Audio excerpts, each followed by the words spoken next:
الحمد لله كفى والصلاة والسلام على عباده الذين اصطفى أما بعد. أعوذ بالله من الشيطان الرجيم. بسم الله الرحمن الرحيم. وإنك لعلى خلق عظيم. اللهم نور قلوبنا بالقرآن وزين أخلاقنا بالقرآن وأدخلنا الجنة بالقرآن ونجنا من النار بالقرآن. صدق الله العظيم وصدق رسوله النبي الأمين الكريم ونحن على ذلك لمن الشاهدين والشاكرين والحمد لله رب العالمين.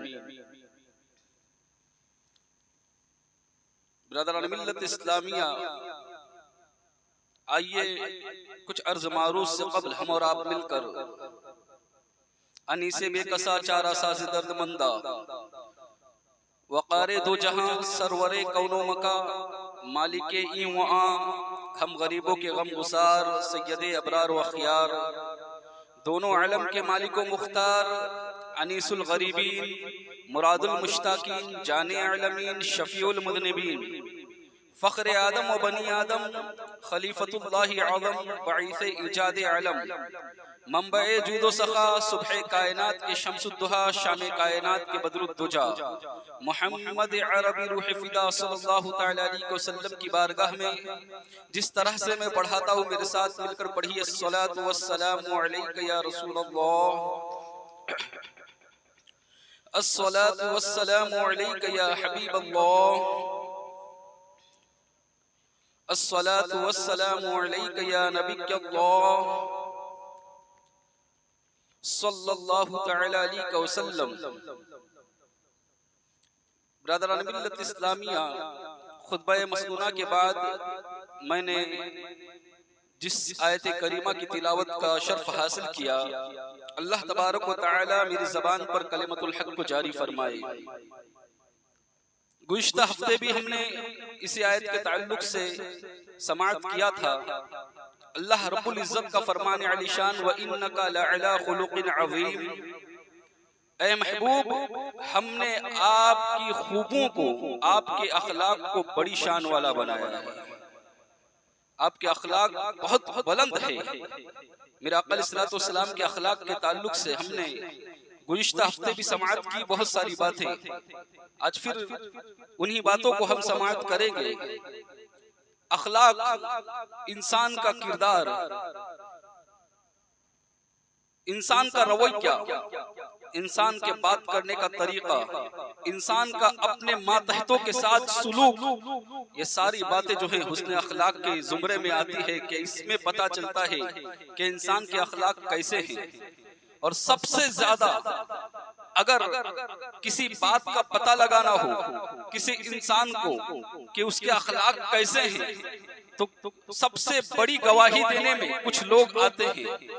اس میں ایک یہ ہے کہ اگر کوئی انسان اس کے ماتحت جو لوگ ہیں، جو اس کے نوکر ہیں، جو اس کے چاکر ہیں، جو اس کے کام والے ہیں، اگر وہ کہہ دینا کہ میرا مالک بڑا اخلاق والا ہے تو اس کی بات بڑی معتبر سمجھی جائے گی. کیوں ہوتا یہ ہے کہ انسان لوگوں کے ساتھ، امیروں کے ساتھ، مالداروں کے ساتھ، اچھے لوگوں کے ساتھ تو حسن اخلاق سے پیش آتا ہے، لیکن جب بات آتی ہے نوکروں کی، جب آتی ہے ماتحتوں کی، کام کرنے والوں کی، تو پھر بڑا بدتمیز نظر آتا ہے انسان. پھر اس کو جھڑکتا ہے، اسے گالیاں دیتا ہے، تھوڑی تھوڑی بات پر ٹوکتا ہے، تھوڑی تھوڑی بات پر منع کرتا ہے. تو اس کا حسن اخلاق پتہ چل جاتا ہے حقیقت میں کہ اس کا حسن اخلاق کیا ہے. لوگوں کے سامنے جو بناوٹ تھی اس کی وہ عیا ہو جاتی ہے، وہ کھل کر سامنے آ جاتی ہے کہ یہ اس کا حسن اخلاق نہیں ہے، یہ تو بناوٹ ہے. اس نے اپنے آپ کو لوگوں کے سامنے ایسا بنا لیا ہے. دراصل وہ اپنے غلاموں کے ساتھ، اگر اپنے کام کرنے والوں کے ساتھ، اپنے نوکروں کے ساتھ وہ حسن سلوک کے ساتھ پیش آتا ہے، ان کے ساتھ اخلاق مندی کے ساتھ پیش آتا ہے، ان کے ساتھ بہترین سلوک کرتا ہے، تو سمجھ جانا کہ وہ حسن اخلاق کا مالک ہے، ورنہ پھر وہ حسن اخلاق کا مالک نہیں ہے. اور یاد رکھو مسلمانوں، میرے آقا علیہ الصلوۃ والسلام نے حسن اخلاق کے تعلق سے فرمایا تھا کہ میزان کے اندر جو سب سے بھاری اور وزنی چیز اگر کوئی ہونے والی ہے تو وہ حسن اخلاق ہونے والی ہے. قیامت کے دن جب ہمارے نامہ اعمال کو تولا جائے گا تو جو سب سے بھاری اور وزنی چیز ہوگی وہ حسن اخلاق ہوگی.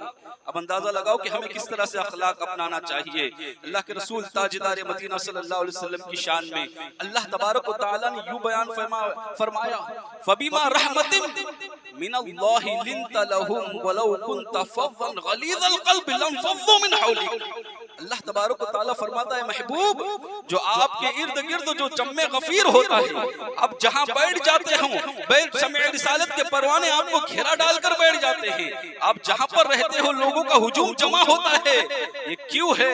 یہ اللہ کی رحمت سے آپ کا دل جو ہے نرم ہے، اس لیے لوگ آپ کے ارد گرد جمع ہوتے ہیں. ذرا اندازہ لگاؤ کہ میرے آقا علیہ الصلوۃ والسلام کے ارد گرد لوگ جو جمع ہوتے تھے، فرمایا اللہ نے اس لیے کیونکہ آپ کا دل بڑا نرم ہے. تو پتہ یہ چلا کہ وہ جو چاہتا ہے کہ میرے ارد گرد لوگ جمع ہو جائے، لوگ مجھ سے محبت کرے، تو اس کے اندر سب سے پہلی خوبی یہ لانی پڑے گی کہ اپنے دل کو نرم بنانا پڑے گا.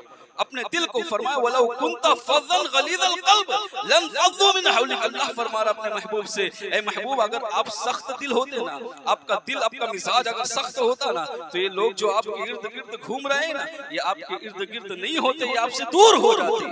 تو پتہ یہ چلا کہ معلوم یہ ہوا کہ اگر دل نرم ہو تو لوگ محبت کرتے ہیں. اور یہی تو حسن اخلاق ہے کہ لوگوں کے ساتھ اچھا برتاؤ کیا جائے، لوگوں کے ساتھ اچھا رویے سے پیش آیا جائے. جانتے ہو خادموں کی بات میں نے کہی تھی کہ اگر خادم گواہی دے کہ میرے مالک کا اخلاق بہت بہتر ہے تو اس کی گواہی سب سے زیادہ معتبر مانی جائے گی. کیونکہ خادم اور آج کل کچھ نوکر ایسے بھی ہوتے ہیں جو اپنے مالک کی تعریف ہی نہیں کرتے، مالک اس کے ساتھ اچھا سلوک بھی کرے تب بھی وہ اس کے ساتھ جو ہے بعد میں باہر نکلنے کے بعد اس کی برائی ہی کرتے ہیں. تو ایسا بھی نہیں ہونا چاہیے، دونوں طرف سے حسن اخلاق کا مظاہرہ ہونا چاہیے. مالک بھی اپنے نوکروں کے ساتھ اچھا برتاؤ کرے اور نوکر کو بھی چاہیے کہ اس کی خدمت مکمل طور پر کرے، باہر اس کی غیبت نہ کرے، باہر جانے کے بعد اس کی چگلی نہ کرے، اس کی برائی نہ کرے. برادران ملت اسلامیہ، حضرت انس بن مالک رضی اللہ تعالیٰ عنہ میرے آقا علیہ الصلوۃ والسلام کی خدمت میں 10 سال کے جب پیش کر دیے گئے. میرے آقا جب مدینہ پہنچے تو ان کی والدہ نے حضرت انس بن مالک رضی اللہ تعالیٰ عنہ کو سرکار کی بارگاہ میں خادم بنا کر بھیجا اور کہا یا رسول اللہ آپ کے خدمت گزاروں میں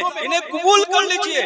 10 سال کی عمر سے حضرت انس بن مالک رضی اللہ تعالیٰ عنہ میرے آقا علیہ الصلوۃ والسلام کی خدمت کرتے رہے. اور خدمت کا معاملہ بھی کتنا بلند تھا. حال یہ تھا کہ فجر کی نماز سے پہلے بارگاہ نبوی میں حاضر ہوتے تھے.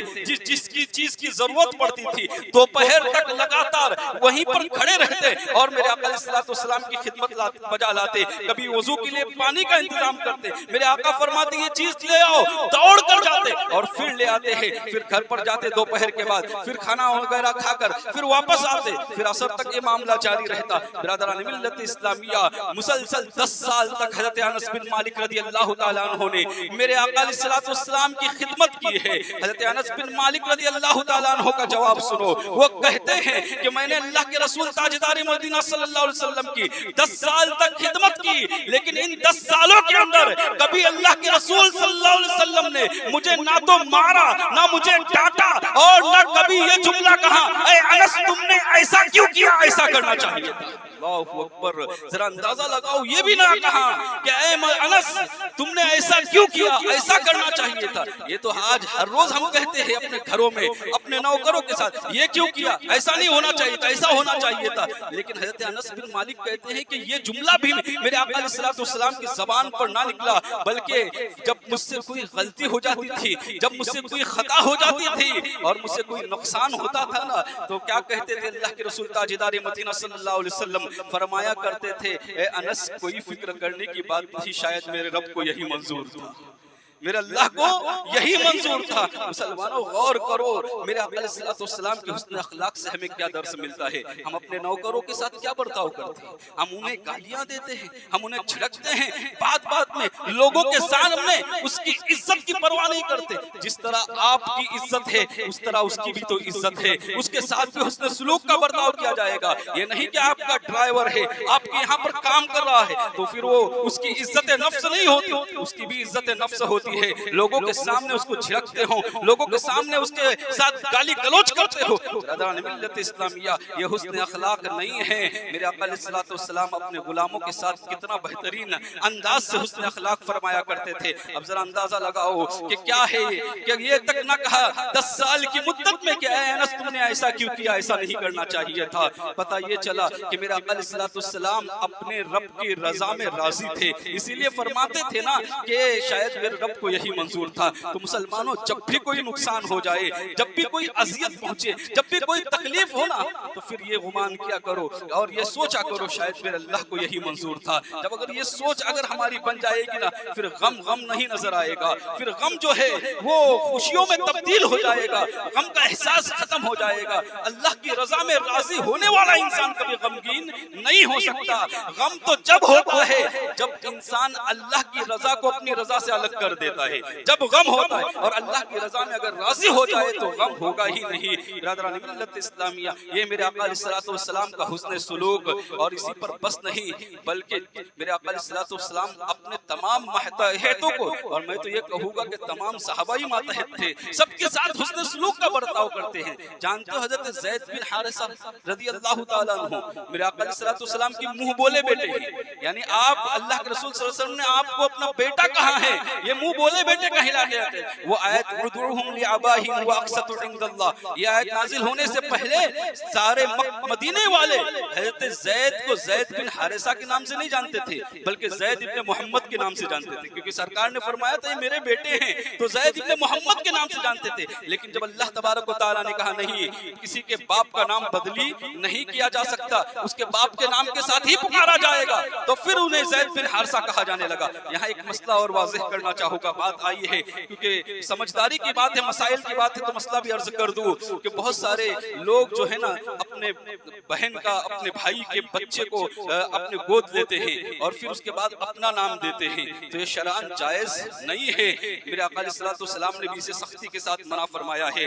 جب بھی لگے گا اگر کس کا نام, تو اس کے بیٹے کے ساتھ باپ کا نام ہی لگے گا, اگرچہ پرورش کس نے بھی کی ہے. اور وراثت کا بھی معاملہ وہی ہوگا, یاد رکھنا کہ وراثت میں سے تمہارے ہی جس کا بیٹا ہے اسی کی وراثت میں سے اس کو حصہ ملے گا, جس نے پرورش کیا ہے اس کی وراثت میں سے اس کو حصہ نہیں ملے گا. بہت سارے مسائل ہیں, پہلے تو اس طرح سے کرنا نہیں چاہیے, اور اگر کر بھی لیا تو پھر پہلے علماء کے پاس آ کر اس کے سارے مسائل جاننا چاہیے, اس کے سارے حقوق جاننا چاہیے, اور اس کے بعد اس طرح کا کام کرنا چاہیے. تو میں عرض یہ کر رہا تھا کہ حضرت زید بن حارثہ رضی اللہ تعالیٰ عنہ, جانتے ہیں ان کا معاملہ یہ تھا کہ بچپن میں ہی اغوا کر دیے گئے تھے, قافلے کے ساتھ ننیال آ رہے تھے, قافلہ لوٹ لیا گیا اور آپ کو اغوا کر دیا گیا, آپ کو گرفتار کر دیا گیا. اب چھوٹے تھے, پھر آپ کو غلام بنا کر رکھ دیا گیا, کئی مرتبہ غلامی کی زنجیروں میں جکڑے رہے, یہاں سے وہ بیچتا تھا. اور پھر حضرت خدیجہ الکبریٰ رضی اللہ تعالیٰ عنہا ام المؤمنین جو ہے ہماری, ان کے بھتیجے نے انہیں خریدا, اور پھر اس کے بعد کیا معاملہ ہوا کہ حضرت خدیجہ الکبریٰ رضی اللہ تعالیٰ عنہا کو پیش کیا. حضرت زید بن حارثہ بھی جو ہیں یہ حضرت خدیجہ الکبریٰ کے غلام ہوئے, لیکن ان کی عادتیں اتنی اچھی تھی, ان کا وہوار, ان کا رہنے کا, ترنے کا, سہنے کا طریقہ اتنا اچھا تھا. میرے آقا علیہ الصلوۃ والسلام کو بڑا پسند آیا, اور اللہ کے رسول صلی اللہ علیہ وسلم نے انہیں اپنے لیے مانگا. اللہ کے رسول صلی اللہ علیہ وسلم کے غلام بن گئے. ایسی غلامی پر 100 مرتبہ آزادی نچھاور ہو جائے جو میرے آقا کی غلامی ہو. اور پھر جانتے ہو حضرت زید بن حارثہ کی بچپن میں ہی یہ اغوا کر دیے گئے تھے, گرفتار کر دیے گئے تھے. ان کے باپ کا بےچینی کا عالم تھا, اور کیوں نہ ہو, باپ ہوتا ہے, وہ اپنے بچوں سے بے انتہا محبت کرتا ہے. وہاں باپ کا حال یہ تھا کہ جگہ جگہ ڈھونڈ رہا تھا, کہیں میرے بیٹے کا پتہ چل جائے, کہیں میرے بیٹے کی معلومات مل جائے. ہر جگہ ڈھونڈ کر تھک گیا, اور تھکنے کے بعد اس کا عالم یہ تھا کہ رات و دن اس کی آنکھیں جو ہے وہ آنسو بہایا کرتی تھی, بیٹے کے غم میں وہ رویا کرتا تھا. اور اسی پر بس نہیں, بلکہ اس نے کچھ عربی کے اندر اشعار کہے تھے جس کا ترجمہ یوں ہے, اے زید تیری یاد مجھے بہت ستاتی ہے, جب دن نکلتا ہے تیری یاد آتی ہے, جب سورج غروب ہوتا ہے تیری یاد آتی ہے, رات کی تاریکی میں جب میں سونے جاتا ہوں بیٹے مجھے تیری یاد آتی ہے. اسی پر بس نہیں کہا, اے زید میں تیری یاد میں اتنا روتا ہوں کہ یہ عاشق خشک ہو چکے ہیں. پھر فرماتے ہیں کہ اے زید مجھے نہیں پتا کہ تو کہاں ہے اس وقت, کہ تجھے زمین کھا گئی ہے یا پہاڑوں نے تجھے نگل لیا ہے. اگر مجھے پتا ہوتا نا تو میں ضرور تجھے ڈھونڈتا ہوا وہاں تک پہنچتا.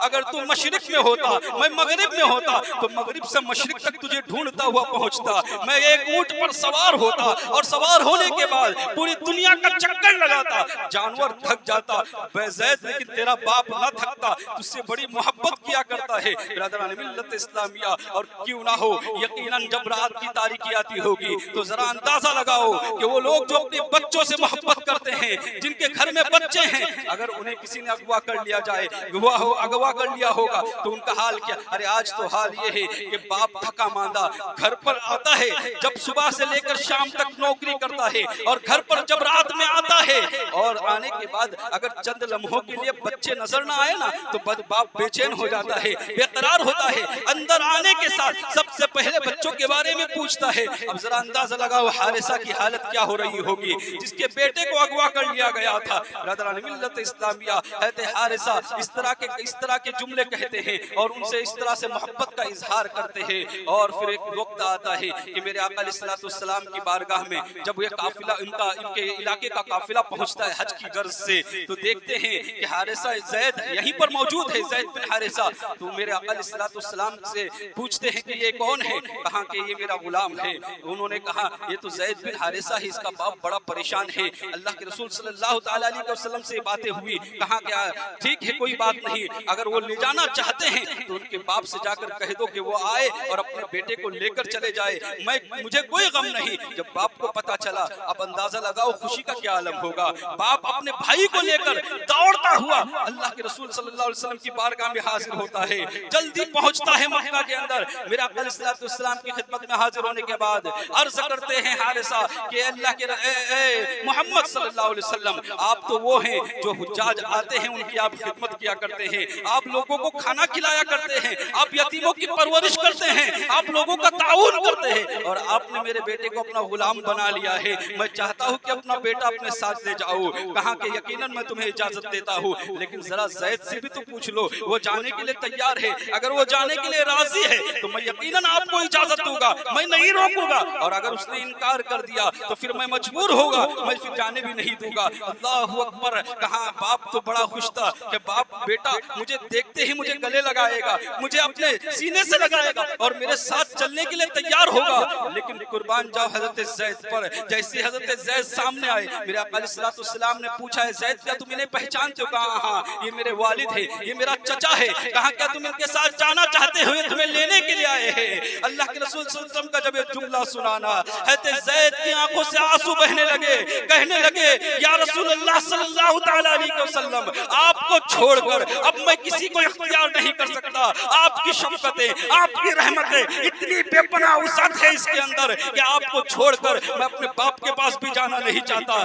یا رسول اللہ میں آپ کی خدمت کر کے زندگی گزارنا چاہتا ہوں۔ برادران ملت اسلامیہ، زید بن حارثہ جو ان کے والد تھے، انہوں نے کہا بیٹا تم غلامی کو آزادی پر ترجیح دے رہے ہو، باپ پر کسی اور کو ترجیح دے رہے ہو۔ تو انہوں نے بزبان حال یہ کہا تھا کہ محمد کی غلامی ہے سند آزاد ہونے کی، محمد کی غلامی ہے سند آزاد ہونے کی، خدا کے دامن توحید میں آباد ہونے کی۔ میں نے رسول اللہ صلی اللہ علیہ وسلم آپ کا دامن تھام لیا ہے، اب میں اس دامن کو کبھی نہیں چھوڑ سکتا۔ میرے آقا علیہ الصلوۃ والسلام کو بڑی فرحت اور خوشی ہوئی، میرے آقا حتیم میں آئے اور آنے کے بعد اعلان کیا کہ آج سے زید میرا بیٹا ہے، میں اس کا باپ ہوں، میری وراثت میں اس کو حصہ ملے گا اور اس کی وراثت سے مجھے حصہ ملے گا۔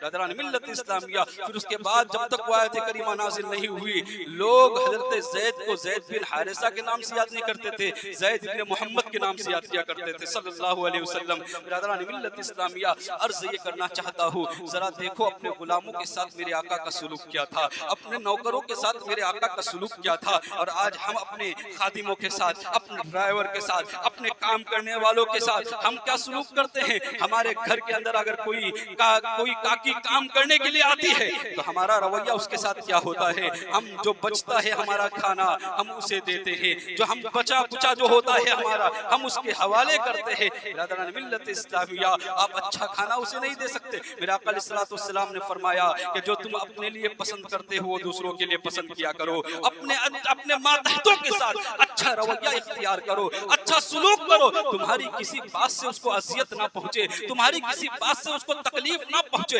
مسلمانوں یہ کردار مسلمان کا ہونا چاہیے. میرے آقا علیہ الصلوۃ والسلام نے یہ کردار بتایا ہے کہ اپنے ماتحتوں کے ساتھ، اپنے غلاموں کے ساتھ، اپنے نوکروں کے ساتھ اچھا سلوک کرو. یاد رکھنا اگرچہ وہ مجبوری کی وجہ سے آپ کا نوکر ہے، لیکن آپ کو اگر اس کی وجہ سے، آپ کی وجہ سے اس کو اگر تکلیف پہنچی ہے، اس کو اذیت پہنچی ہے، تو کل قیامت کے دن اللہ تبارک و تعالیٰ کی بارگاہ میں اس کا جواب دینا ہوگا. آپ یہ نہ سمجھو کہ میں اسے تنخواہ دیتا ہوں، تنخواہ تو کام کرنے کی دی جاتی ہے، وہ تو ٹھیک ہے، لیکن تم نے اسے اگر اذیت پہنچائی ہے، اگر تکلیف پہنچائی ہے، تو مسلمانوں کل قیامت کے دن اس کا حساب دینا ہوگا. اور اگر وہ مسلمان ہیں تو اس کا حساب اور زیادہ سخت دینا پڑے گا. میرے آقا علیہ الصلوۃ والسلام نے فرمایا جس نے کسی مسلمان بھائی کو تکلیف پہنچائی فقط اذانی، اس نے مجھے تکلیف پہنچائی، اور جس نے مجھے تکلیف پہنچائی فقط اذان اللہ، اس نے اللہ کو تکلیف پہنچائی. اللہ اکبر. ذرا اندازہ لگاؤ، میرے آقا علیہ الصلوۃ والسلام نے فرمایا کہ اگر کوئی کسی مسلمان کو تکلیف دیتا ہے، وہ تکلیف اس کو پہنچتی ہے بعد میں، اس سے پہلے مجھے تکلیف ہوتی ہے. تو کیا کوئی چاہتا ہے میرے رسول کو تکلیف دے؟ کیا کوئی چاہتا ہے اللہ کے رسول صلی اللہ علیہ وسلم کو اذیت پہنچائے؟ اور یاد رکھو جو میرے آقا کو اذیت پہنچائے گا، سورۃ الاحزاب میں اللہ نے فرمایا ان الذین یؤذون اللہ ورسولہ لعنهم اللہ فی الدنیا والآخرہ وأعد لهم عذابا مہینا. وہ لوگ جو اللہ اور اس کے رسول کو تکلیف پہنچاتے ہیں، ان کے لیے ان پر اللہ کی لعنت ہے، اور ان کے لیے دردناک عذاب تیار کر رکھا ہے. کل قیامت کے دن ان کے لیے سخت عذاب ہوگا جو مسلمان بھائی کو تکلیف پہنچاتا ہے. جانتے ہو کیا عذاب ہوگا؟ کیا عذاب تیار کر ترغیب ترہیب کے اندر یہ روایت موجود ہے.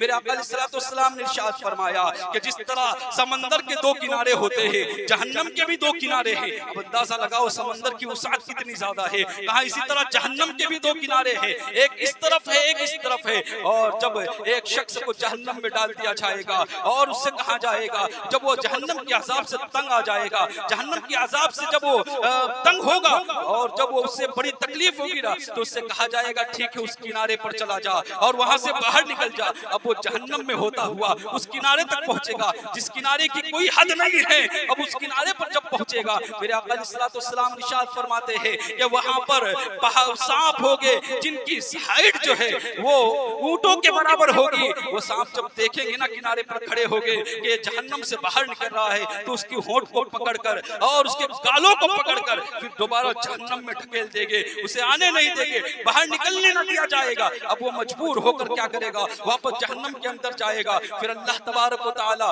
اسے کھجلی کا عذاب دے گا. ایسا عذاب نازل ہوگا کہ اس کے پورے جسم کے اندر صرف کھجلی ہوگی. اور کھجلی کے بارے میں بتایا جاتا ہے کہ ہماری جو آج کی کھجلی اس طرح سے نہیں، بلکہ اس کا عالم یہ ہوگا کہ اس کھجلی کو جب وہ کھجاتے کھجاتے اپنے ناخنوں سے کھجائے گا تو پورا گوشت جو ہے وہ نکال ڈالے گا، سوائے ہڈیوں کے اور کچھ نہیں بچے گا. برادران ملت اسلامیہ، یہ کوئی قصہ کہانی نہیں سنا رہا ہوں، اپنے طرف سے گھڑی ہوئی بات نہیں کہہ رہا ہوں، میرے آقا کا فرمان سنا رہا ہوں. اگر مسلمان ہو، قیامت کو حق جانتے ہو، تو اس فرمان کو بھی حق جان لو.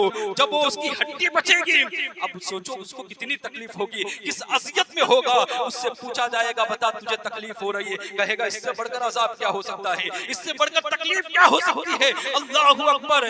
جب وہ کہے گا کہ مجھے کس وجہ سے یہ عذاب دیا جا رہا ہے، یہ تکلیف کس وجہ سے ہو رہی ہے، تو جواب دیا جائے گا یہ تکلیف اس وجہ سے ہے کہ تو دنیا میں کسی مسلمان بھائی کو اذیت دیا کرتا تھا، دنیا میں کسی مسلمان بھائی کو تکلیف دیا کرتا تھا.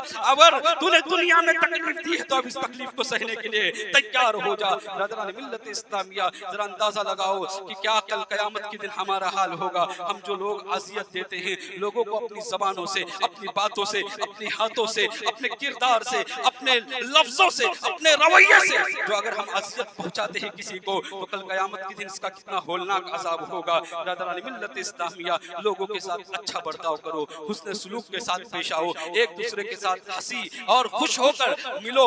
لوگوں کے ساتھ جب دیکھو ایک دوسرے کو تو مسکرا کر مل لیا کرو. برادران ملت اسلامیہ، اس طرح سے اپنی زندگی گزارو کہ اپنی وجہ سے، اپنی ذات کی وجہ سے کسی کو تکلیف نہ پہنچے، کسی کو ایذا نہ پہنچے. اگر یہی ہم نے طریقہ اختیار کیا تو یقیناً یہی حسن سلوک کہلاتا ہے. اور اگر ہماری وجہ سے کسی کو اذیت پہنچی تو کل قیامت کے دن مسلمانوں بڑا سخت عذاب ہوگا. اللہ تبارک و تعالیٰ سب سے پہلے مجھے اس مرض سے بچائے اور پھر آپ کو بچائے. اللہ تعالیٰ سے دعا ہے کہنے سننے سے زیادہ عمل کرنے کی توفیق عطا فرمائے. وما علینا الا البلاغ. السلام علیکم ورحمۃ اللہ وبرکاتہ.